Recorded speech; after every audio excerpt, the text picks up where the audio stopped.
Good evening. I'm Dan Fitzpatrick at StockMarketMentor.com, and it's Wednesday, Hump Day, May 18th. You've heard that movie Dumb and Dumber. In this video, we're going to be doing Scummy and Scummier, and I'll let you figure out who's scummy and who's scummier. And that would be featuring Tesla and Goldman Sachs. This is why. Okay, Tesla reports after hours that they're doing like a $2 billion secondary offering. Elon Musk is selling a bunch of shares, but of course the company says, but he's actually a net buyer because the shares that he's selling are actually being used to raise taxes that he owes on the money that he's made from selling other shares. And of course, those other shares were bought with borrowed money from Morgan Stanley and Goldman Sachs. Wow, that's what a coinky-dink. Anyway, so Tesla just a couple weeks ago, I remember reading that Goldman Sachs said, "No, we're not going to need to do any secondary offering. Our production is so smooth. We're going to be making all these cars. It's just going to be huge. It's going to be fantastic."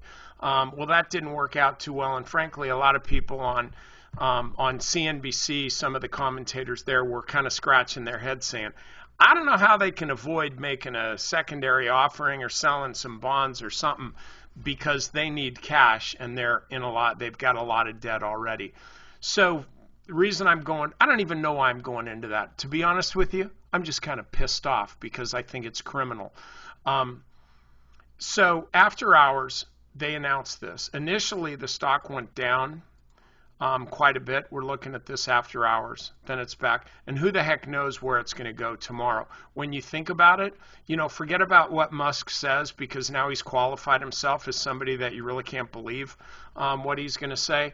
But irrespective of all of that, because the market kind of already anticipated that they were going to raise, don't be surprised to see this stock move higher. Just saying. For me, I'm short the stock, and I'll tell you this, if the stock starts moving higher, I'll cover that short and get out because I don't want Tesla to take my money on, more than one occasion. So, but I wanted to point this out because this seems to be the way Wall Street works. They don't even try to hide it anymore. So this morning, Goldman Sachs upgrades the stock. Though it might have been last night after the close. I don't remember, but the news hit the tape this morning. Goldman upgraded the stock. 250 price target, I think. So we look here. Here's where the stock closed, and then it opens up here. So it gets a nice 2% ramp, basically on the news that Goldman thinks the stock is going higher. And after all, they're Goldman Sachs, so they have to know everything, right? So then it turns out that Goldman Sachs, which is the other stock here, they're a lead underwriter along with Morgan Stanley on this deal. So, I kind of happily and proudly, I've never worked on Wall Street, but I can smell the stench. In this case, Goldman jacks up their estimates, upgrades the stock. Of course, their clients, the big guys, the big clients, they know this is coming because they talk to guys on the trading desk, and this is what guys on the trading desk do. Sell into these lemmings that are buying on our upgrade. So they unload, and then at the end of the day, it's reported that the other side of the Chinese wall, the investment banking side, is getting a big chunk here. So this really does smell a lot. With that said, frankly, I'm looking at Goldman Sachs, the stock, not the fine folks that are actually working there. But this is a stock that's up and down along with the financial sector, a lot of chipping around here. But essentially, higher lows and higher highs.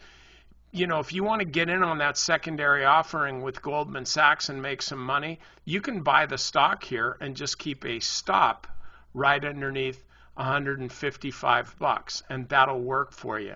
As far as Tesla, I don't know what to tell you to do on that. I'm just holding my nose and probably not going to say much about this stock anymore.